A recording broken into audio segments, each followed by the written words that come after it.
August 8, 2005. Employees of the Banco Central in Fortaleza arrived expecting small talk about football and barbecues from the weekend. Instead, they discovered a hole in the floor and the equivalent of $70 million missing. No guards attacked, no hostages taken, no security system that had stopped them. It was as if tens of millions of dollars had simply disappeared into thin air. But here's the part that makes this story so unbelievable. The robbery didn't begin that weekend. It began months earlier, in a quiet, rented building just down the street, behind the walls of what appeared to be an ordinary landscaping company. What police would eventually uncover beneath that building would shock the entire world. Because this wasn't just a bank robbery, it was one of the most ambitious criminal operations ever attempted. Make sure to subscribe as we lift the curtain on the most daring heists in history from around the globe. Today, we're diving into what many experts consider the greatest bank robbery in history, the Brazilian tunnel heist of 2005. And trust me, the deeper we go into this story, the more unbelievable it becomes. To understand how this happened, we need to travel to Fortaleza, Brazil, a bustling coastal city in northeastern Brazil. At the center of our story stood a heavily protected building belonging to Brazil's central bank. This wasn't an ordinary bank branch. This building stored enormous reserves of cash. Millions upon millions of Brazilian reais sat inside a reinforced vault. The vault was protected by alarms, security systems, massive concrete barriers, and armed guards. On paper, it was virtually impenetrable, which is exactly why the thieves never planned to enter through the front. Instead, they started asking a completely different question. What if they came from underneath? Now, before I tell you how they did it, comment below. Could you live next door to a major bank for 3 months and notice somebody secretly digging a tunnel? Because that's exactly what happened, and nobody suspected a thing. Months before the robbery, members of a criminal gang rented a property around 80 meters from the central bank. Nothing suspicious there. People rent buildings every day. But these men weren't opening a business. They were creating a cover story. The property was transformed into what appeared to be a landscaping company. Workers came and went. Trucks arrived. Tools were delivered. Customers occasionally stopped by.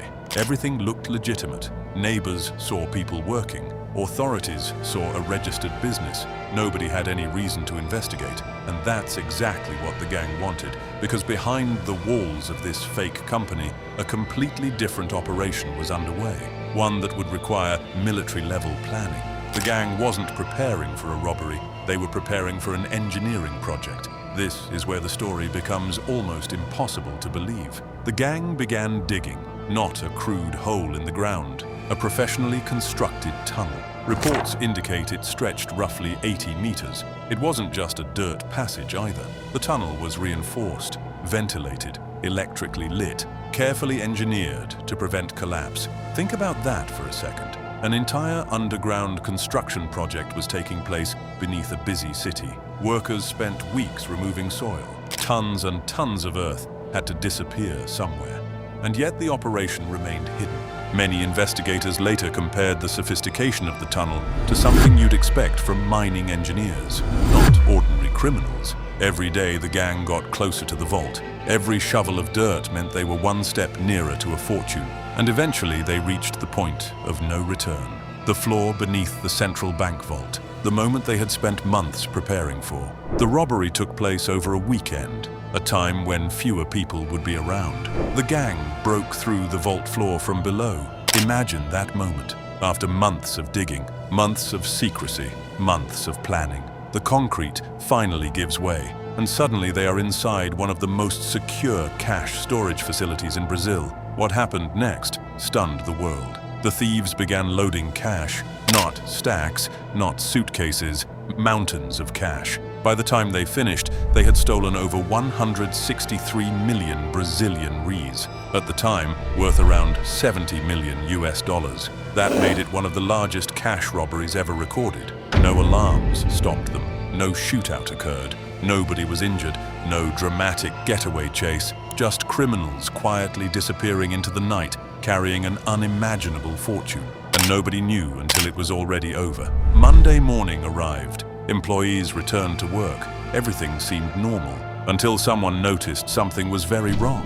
The money was gone. A huge section of the vault floor had been breached. Investigators followed the opening downward, and there it was. The tunnel, a hidden underground highway connecting the vault to the fake landscaping business. The discovery shocked Brazil. News outlets across the globe covered the story. People couldn't understand how such a massive operation had escaped detection. How do you dig an 80-meter tunnel in a city without anyone noticing? How do you move tons of soil? How do you keep dozens of people silent? And perhaps most importantly, where did all that money go? Police launched a massive investigation. Over time, authorities arrested numerous suspects connected to the robbery. Some of the stolen money was recovered, but only a fraction. Large amounts simply disappeared. Several individuals connected to the heist later died under mysterious or violent circumstances. Others vanished. Some investigators believe portions of the stolen cash were never found. Even today, questions remain. How much money survived? Who ultimately benefited? And how many participants escaped justice completely?